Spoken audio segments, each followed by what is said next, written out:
Well, let's get more now on those protests we were telling you about in Hong Kong. Police have, for a second day, used water cannon and tear gas against protesters. Demonstrations are taking place just days before the 70th anniversary of the founding of the People's Republic of China. We can speak to Hong Kong's former chief representative to the UK, Andrew Leung, now. Thank you very much for being with us on Sky News. More upsetting footage as we see tear gas and water cannon being used on protesters. What do you make of it? Well, of course, there is a great deal of anger and dissatisfaction on the streets. You're seeing that the violence has been escalating, as well as this public demand, a popular demand for freedom and democracy is on the rise on the eve of the 70th anniversary of the People's Republic of China. This, of course, goes into the very heart of this protest movement, which, of course, is linked to the earlier umbrella movement. It's a groundswell of dissatisfaction at the way the society seems to be tilted against the young people.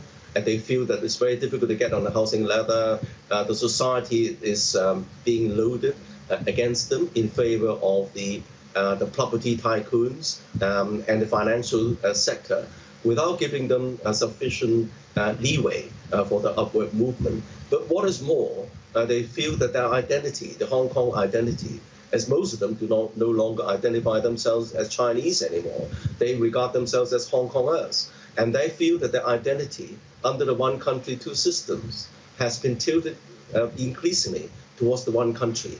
And the government doesn't seem to be listening.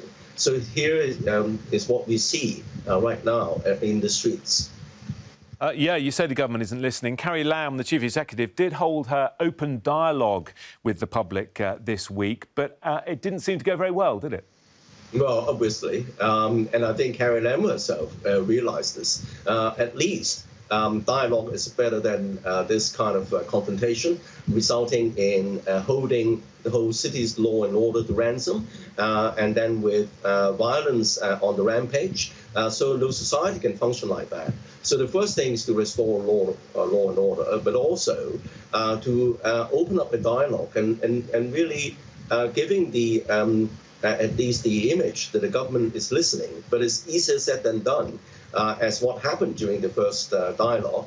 It is a lot of criticism, and then also the notion that the government is not acceding to all these demands. But herein lies the rub, because what the protesters are demanding, at least the remainder of the 5 demands, because the first one has been met, the withdrawal of this controversial extradition bill, which removes a firewall between the jurisdiction between the two places. The first one has been met, but the remainder of the demands seems to be increasingly tilted at windmills, because setting up an independent commission of inquiry while the riots are carrying on risk giving a sanctuary to the rioters, because any evidence given would exempt them from any subsequent prosecution.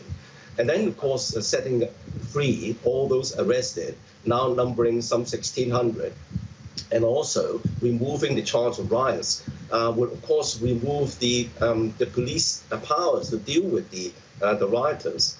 But the most important demand, of course, is universal suffrage.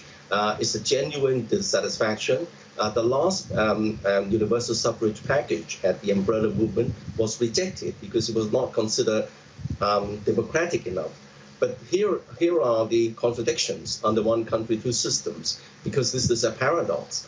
Under Hong Kong's basic law, Hong Kong's constitution, there are these safeguards, legislative safeguards in the law, which ensure that no one is elected who can turn out to be a separatist.